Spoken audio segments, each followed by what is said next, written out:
What a night then for Richarlison and for Tottenham. In stark contrast, Liverpool have lost 4-1 to Napoli. Now this actually equals their biggest Champions League defeat in the club's history. The inquest will start, the questions will start to be asked. But what is going on at Liverpool? The players are just not at it. They've had a stuttering start to the season, and that was a huge night for Napoli as they beat Liverpool Football Club, last season's finalists, by 4-1. We will show you all of the goals a little bit later on.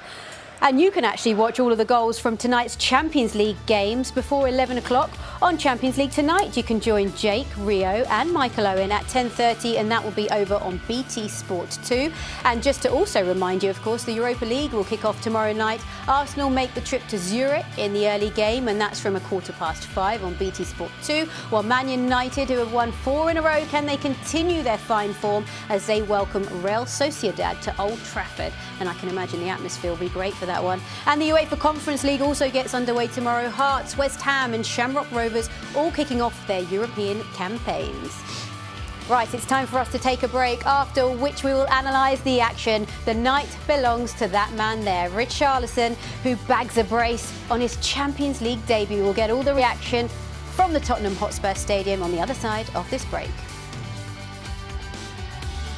Here's how it all unfolded in North London tonight. Perisic with the assist for Richarlison's opening goal. You can see what it meant to him and to the crowd. But he didn't stop there. He bagged a brace. He scored 2 goals on his Champions League debut, and that is what it means to him, celebrating there with his family. Harry was certainly happy. Let's hear his post-match thoughts alongside Ivan Perisic. They've both been speaking to Matt Smith. Harry, Ivan, that's an important 3 points. Hard work.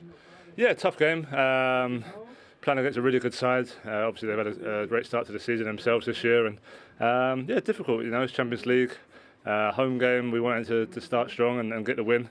Obviously, the sending off was a key part, but we still had to dig deep. We still had to keep knocking on the door, and thankfully, Richie popped over a couple of goals. Can you put your finger on why it was hard work? And obviously, they make it hard for you, but why you didn't quite get in your flow for 60 minutes? I think the first half just didn't keep the ball well. I think it was pretty compact. We didn't really concede any chances. But yeah, whenever we won the ball, we was 1 or 2 passes from getting in behind, but we just kept losing it. Second half, we was better. Obviously, when you're playing against 10 men, it's a bit more difficult because they drop off and close the space. But like I said, we kept knocking on the door, put some good crosses in. Yeah, 2-0, good result. And I think one of those crosses came from you, Ivan, for Richarlison's header. Yeah, but we should do better from the first minute. I think we were we were a little bit nervous in the first half, especially with the ball. But on other side, we defend well, and we keep a clean sheet behind, and we have to keep going. Do it a little bit better with the ball. But like Harry said, it was a little bit easier 11 against 10, and we did well last half an hour. Also. It's interesting you say a little bit nervous. There's a lot of experienced players in your team, but maybe just coming back to the big competition, it's just that little bit of a feeling. Yeah, but we signed a lot of new players. You know, we need some time, especially in Champions League. You know, it's a different style. Marseille is a really good team, but like I said, we have to continue like this, and we are on a good way. Yeah, and of course the schedule is pretty relentless. I think Manchester City at the weekend, and then Sporting away next week. So nice in terms of the group just to get that foothold. Yeah, absolutely. I think it's really important in the Champions League to start well, and we've done that home game especially. We need to get the 3 points. So delighted we have. Yeah, we've got a busy next 5 days or so. Obviously going away to City, and then travelling to Lisbon. So yeah, recover well now. Enjoy the win, but yeah, full focus on Saturday. Do you remember your first goal for Tottenham? Obviously, it's meant a lot to Richarlison to get his first couple tonight. Yeah, of course. A long time ago now, but Richie's been great since he's come in, trained really hard, waited for his opportunities, and played well whenever he's had them. So he's a real threat with the ball, and great couple of headers there today. Competition for places is a good thing. For sure. Thank you, boys. Cheers. Appreciate it. Thank you very much. Well, they were both really honest in that interview, weren't they? They both said it wasn't the best performance. They know that. The fans know that. We know that. But the main thing is they bagged the 3 points. They scored the 2 goals. They kept a clean sheet. Yeah, absolutely right. They know I think they've really only hit the rails running against Fulham. Yeah. All season I've watched them, and there's so much more to come from this group of players. There really is. But it's a great sign to get a draws away from home, not playing so well, and winning games that when you don't play at your very best. It's something that this club, over many years, even when I was playing, we didn't do many times. that were the better teams when we went out, didn't play great every game, pick up the points. But there's a big period in this club's history where they play well, they win well. But this group of players and Conte has really got them believing that we don't have to play at our very best to win, and they're doing it. And Perisic actually said it in the interview just then. He said there's something different about playing in the Champions League, and it is different. We've seen them in the Premier League this season. As Glenn said, they were really good against Fulham, but there is a different feeling when it's a Champions League night. Well, it looked like they felt like that from the start because they were quite deep, they were quite passive. You wouldn't say negative, but they gave Marseille the initiative, who dominated the ball. So I think maybe they felt that they're nervous. Obviously, they work hard to get here. But in these games, the margins are so fine. You need some key players to win games. Now they have it with Son and Kane, and Richarlison was the guy today. It wasn't vintage, but I don't think it always has to be in the Champions League. And I always feel like with Spurs this season, we're not just talking about Harry Kane and Son, and we certainly aren't talking about them tonight because the night belonged to Richarlison. Talk us through his opening goal, Crouchy. Yeah, he certainly did. I think, two great headers, weren't they? I think it was the couple of bits of quality that was needed. Nice move. I think it was. It went down into the right-hand side. I think it was Perisic who just cuts inside with it and just his right foot. It's a lovely ball, and it's a lovely bit of movement actually from Richarlison. I'm not sure if the keeper should potentially do better. If you keep your eye on Richarlison here, he just backs away from the defender, gets the space, and gets enough power on the header. So fantastic. Should the keeper have done better there? I think the keeper should do better, but the little bit of movement, Davis, this is when you're playing against 10 men. It's a great, powerful header, it really is, but the keeper should be saving that. It was the little run that Davis makes into the box. And when you're playing against 10, there was no cover. If that was 11v11, there'd have been somebody inside blocking Perisic's cross. But because Davis made the run, a player had to go with him that creates that extra bit of space. That's what you've got to do when you're playing against 10 men. They finally did it. But it was a long time coming, you know. It was a bit frustrating tonight, but wonderful header. We said before the game about Perisic that Conte likes people to be able to beat somebody 1v1. He's left-footed. You know, most people will go with the left there, but he comes inside on his right because he's just as comfortable. You know, that little bit of quality just makes a difference. It's a different angle, but I think that's what Conte sees in those wide players. And Perisic thought that ball really changed the game. What about Richarlison's second goal then? We loved the reaction, didn't we? It was a beautiful moment seeing him celebrate with his family. Well, I mean, we said before the game, he's good in the air. He's really, really good in the air. And not because he's the biggest, he just has great timing. I mean, I wasn't a centre forward. I don't know what it's like to head a ball at this Crouchy, but that is impressive. That's a great header, it really is. I mean, this was the more impressive out of the two headers, you know, because he's blindsided. It's actually almost off the back of his head, if you know what I mean. But he means every single moment of that, and he puts everything into it. He just leans on the defender. Might say it's a foul. It's just a little bit of a lean on him, and an unbelievable header. But great ball from Højbjerg, I have to say as well.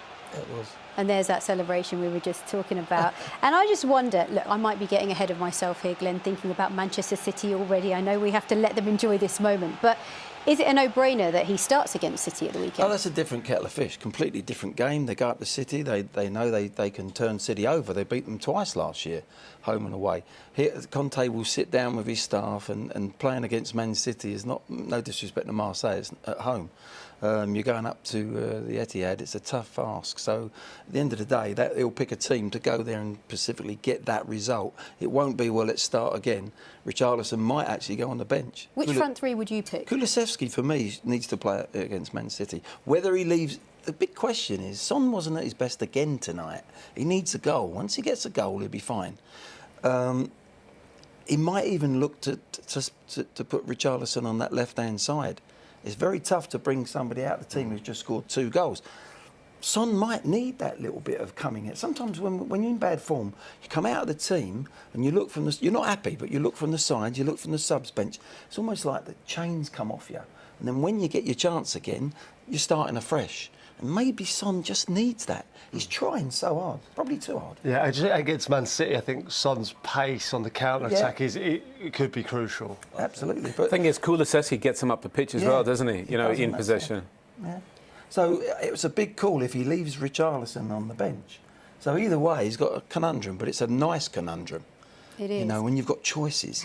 And that's what he's got here at Tottenham. They haven't had that. Good choices, strong choices for a long time here.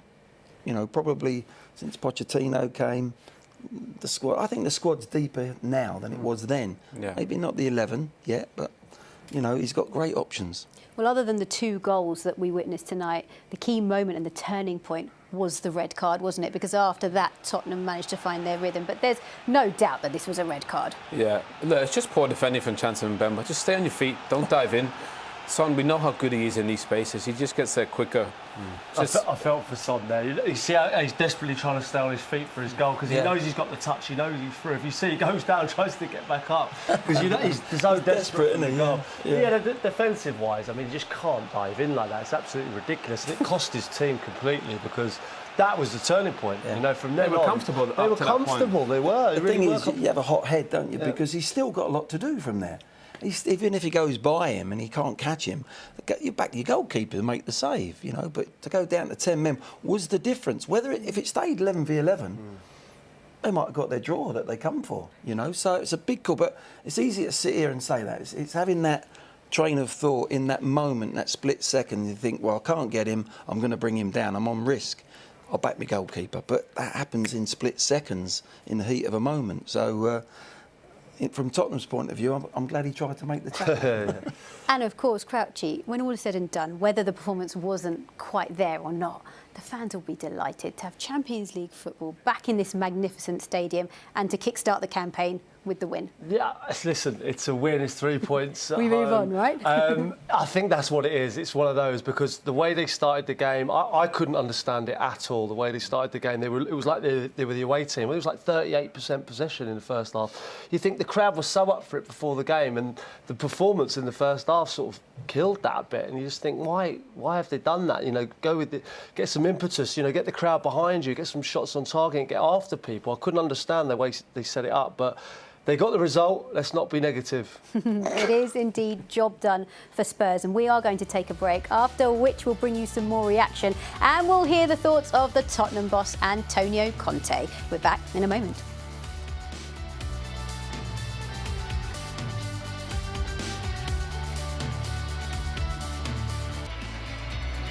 Perisic made the room for the cross, and Richarlison! He's off the mark in lily white. Højbjerg. And Richarlison's in there again. This is his night, his European debut. And he gets his first 2 goals for Tottenham. That was the story of the night in North London. Here's the story of the night in Europe. Ajax with that thumping 4-0 win over Rangers. Liverpool suffered their joint heaviest defeat in the Champions League at the hands of Napoli, 4-1. We'll show you the goals in a minute. Atletico Madrid beat Porto in the 11th minute of injury time. Club Brugge with a clean sheet and a 1-0 win over Leverkusen. Barcelona 5-1. And yeah, it was Lewandowski with a hat-trick. He is the first player to score a hat-trick for 3 different clubs in the Champions League. Inter Milan still suffering after their Derby Day defeat. They lost 2-0 to Bayern Munich. Frankfurt lost 3-0 at the hands of Sporting, not what the fans were hoping for. And there's confirmation of what we've seen in North London tonight. Tottenham with a 2-0 win over Marseille, to the delight, no doubt, of that man there, Antonio Conte. Let's hear his post-match thoughts. He's speaking to Matt Smith. Antonio, a relief, I would think. Yeah, but you know very well. I said today our expectation not to have a really tough game, and Marseille is a physical team, but at the same time they have good quality. And yeah, in the first half I think that we lost a lot of duels. And because when you play against this type of team that they are very aggressive, it's important if you are able to keep the ball, and then you have the possibility to attack the space. And it happened also in the first half, but not in many circumstances. In the second half, we did this, and it was the red card. But Marseille, for sure, is a really good team. For us, it was important to get 3 points to start well this competition. Also because we need to take confidence, and to start in this way is good. Don't forget Marseille, and they were unbeaten in this season. Yeah. Yeah, absolutely. The red card felt like a big moment. The right decision, I'm sure you think so. Yeah, but I think you know that I don't comment the referee decision, never. and you know that only VAR sometimes make me angry, because the VAR, you can make mistake with the VAR. The referee can make mistakes in can help you or cannot help you, but it's a human decision. With the VAR, I think that you have a monitor to see and to make the best decision. You made a very good decision to leave Richarlison in the team. You talked about competition for places. He's delivered tonight. Yeah, but Richie is in a good form now for sure. We have to try to. I'm a bit worried because we have to play in 2 days against City, and this will be the 5 games, and then after 2 days we have to go against in Champions League. Yeah, I think that now we have to try to rest, to recover well. City played yesterday, one day more to rest. In my opinion, is very important. But the feature is are these, and this time we accept these features that for sure didn't help us. Well, he talks about the fixture congestion. I think we knew he was going to mention that, because the games do come thick and fast, don't they? It's 2 games a week, really, up until the World Cup for Tottenham and anyone involved in the Champions League. It is a big problem when you don't have the depth, but do they have the depth to cope? It's not a problem to them. I don't think it's a problem. I think they've got the squad to cope with that. 2 games a week is probably, if I was a Spurs player at the moment, knowing how hard they train, I want a game. I want 2 games every week, because they absolutely kill them sometimes training. They can't do that. They can do that with the players that haven't played, possibly. But no, for me, bring on the next game. You're in this magical sort of run without playing at your top level yet. Bring on the next game as soon as it can come. Be it City, yeah, it's going to be a big test, of course. But no, I slightly disagree with Antonio there, because you just want to play the next game as a manager or a player, don't you? Yeah. When things are going well. And they've got a big enough squad to cope with, haven't they? I mean, far, you know, it's big enough. You know, it's a difficult game, Manchester City, of course, and I think they're going to have to play a lot better than they did tonight. I think defensively, yeah, they were pretty sound. They'll have to play quite similar to how they did tonight, to be honest, which was bizarre, because I think they could have gone and taken it to Marseille and beat them 3 or 4, but they probably played a similar way, you know, deep and compact, and had the pace to break them. Well, the next stop for them is a meeting with Sporting in the Champions League. That's next week, of course. And Sporting got off to a great start, beating Eintracht Frankfurt by 3-0 tonight. A big win for them, Owen. Yeah, well, to be fair, Frankfurt had the better at the start of the game. Had some good chances, which they didn't take. And they started the second half much better, and they were clinical. You know, that's what you get. You get one up. Marcus Edwards with the first, and then you play on the counter. And they had really good players to be able to go and do that. Trincao, I think he's the one who gets the second one on loan from Wolves. And the thing is, all the teams in the Champions League, they got firepower. You know, you just got to take your chances when they come, and that's exactly what Sporting did. Frankfurt had that magical run in Europa League, but they got punished today. Some devastating breaks there, though. You know, like on the break, very quick. I mean, we haven't seen moves like that, have we? Here tonight, from either side. Yeah. The pace that they did it in, the 1- and 2-touch football, excellent. Marcus Edwards had quite the impact tonight. Well, let's talk about what unfolded between Napoli and Liverpool. This was not what Liverpool fans were expecting.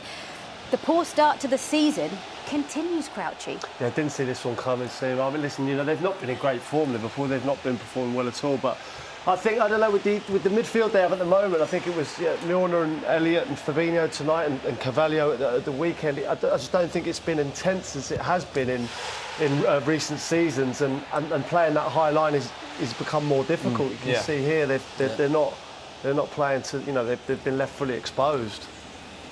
There's the contact, isn't it? Yeah. This is the team that we were talking about pushing on from last season. We thought that they could. Do you think that perhaps the injuries has caused a lot of problems and a bit of upset in that, an imbalance to that dressing room? Of course it has. I mean, but they've unsettled the back four. I mean, Crouchy mentioned the space, the high line. It's too easy a 1-2. Just stick with your runners, you know. And that's a classic case. There's three. Look, and defending here, Trent Alexander. Look, that's easy. Gomez goes across. That's too easy. You've got to take the ball and man. Give away a corner. It's dreadful. Look how square again they are.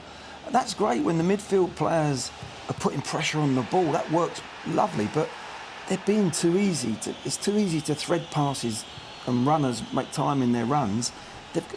Klopp's got to really look at that. You know, when that pressure's on the ball and that midfield, as you say, Crouchy, is that unit's working well, you can keep a high line, but that is football suicide.